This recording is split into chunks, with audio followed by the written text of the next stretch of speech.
Let's explore more Barcelona.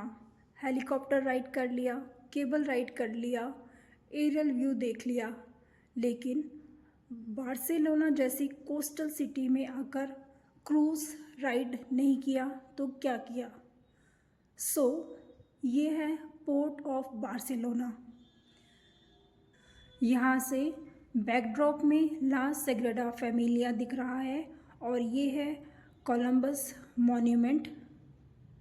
Cable car point से भी ये पॉइंट विजिबल था। पोर्ट ऑफ बार्सिलोना से हमारा बोट क्रूज़ बुक है लास गोल्ड्रेनास। यहाँ से बोट्स और क्रूज़ बुक किए जाते हैं जो कि पोर्ट और हार्बर का व्यू दिखाते हैं और हमारे पैकेज में 45 मिनट्स की राइड बुक है। बाकी ड्यूरेशन और चार्जेस का मुझे आइडिया नहीं है, बट हाँ, क्रूज़ टाइम आप कितना सी में स्पेंड कर रहे हो उसके अकॉर्डिंग डेफिनेटली चार्जेस तो वेरी करेंगे ही। तो हमारा अभी इस वक्त इवनिंग का टाइम था और इवनिंग के टाइम में ऑलमोस्ट 45 मिनट्स की राइड बुक थी। जब हम केबल कार पॉइंट से चले थे उस वक्त सनसेट होने को था और इस वक्त भी सनसेट का टाइम ही था। तो हमने क्रूज़ में बैठने के बाद सनसेट के साथ साथ सी का व्यू किया। चूँकि आज के दिन जिस दिन हमने राइड ली थी ये फुल मून डे था, तो इस वक्त हमने सनसेट होते हुए और मून राइज होते हुए दोनों एक साथ देखा, जिस दृश्य को मैं शब्दों में बयान नहीं कर सकती।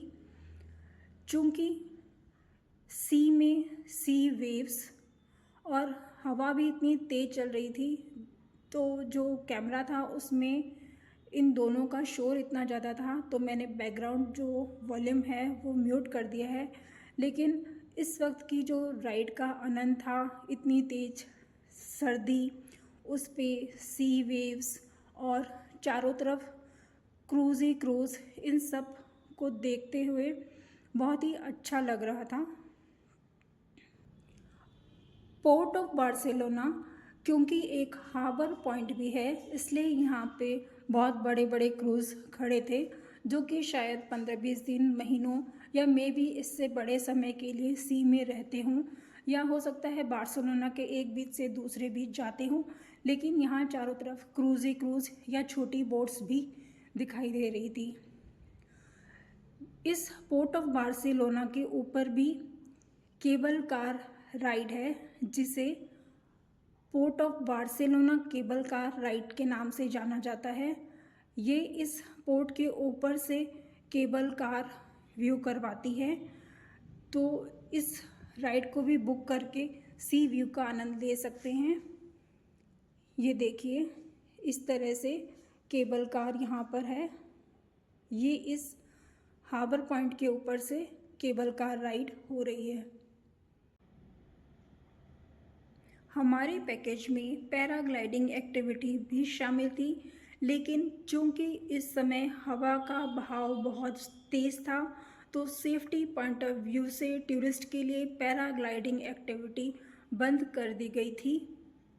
हमारे इस स्पेन ट्रैवल से पहले चूंकि स्पेन में बार्सिलोना और इसकी निकटवर्ती सिटी में बाढ़ आई थी और बाढ़ के प्रभाव से 200 से ज़्यादा लोग मारे गए थे।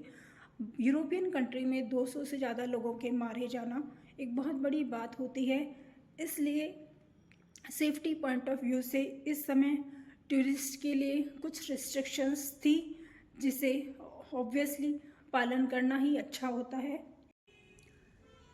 ये है फ्यूल स्टेशन जहाँ पर क्रूज़ फिलिंग करवाते हैं और देखिए जो हमारी बोट है पूरी कोस्टल एरियाज़ को कवर करते हुए पूरा सी व्यू करवा रही है। इन सभी क्रूज़ में लोग थे जो कि शायद 15-20 दिन, महीना, 6 महीना से सी में ट्रैवल कर रहे होंगे। तो जब हमारी बोट राइड इन क्रूज़ के पास से जा रही थी तो सब लोग आपस में एक दूसरे को वेव कर रहे थे, जैसे लोगों ने आपस में इंसान ही ना देखे हों। तो ये बहुत ही फन मोमेंट था। इस क्रूज़ के सभी लोग एक दूसरे को शाउट कर रहे थे और वेव कर रहे थे। विंटर इवनिंग्स में सनसेट, मूनराइज और सी व्यू को एंजॉय करते हुए कब 45 मिनट्स की राइड ख़त्म हो गई पता ही नहीं लगा। और इसके बाद की एक्टिविटी थी पोर्ट ऑफ बार्सिलोना के इस पॉइंट पे शॉपिंग एक्टिविटी, जहाँ पे कुछ और समय शॉपिंग को दिया गया। यहाँ पर फूड, वॉशरूम एट्सेट्रा फैसिलिटी भी बहुत अच्छी थी। इस पॉइंट पे चूँकि फुल मून डे था तो इस पॉट के पॉइंट से फुल मून का व्यू देखते ही बनता था। और ये जो नाइट एक्टिविटी थी, शॉपिंग, फूड और साइट सीइंग, बहुत ही प्यारा दृश्य था जो कि देखते ही बनता था।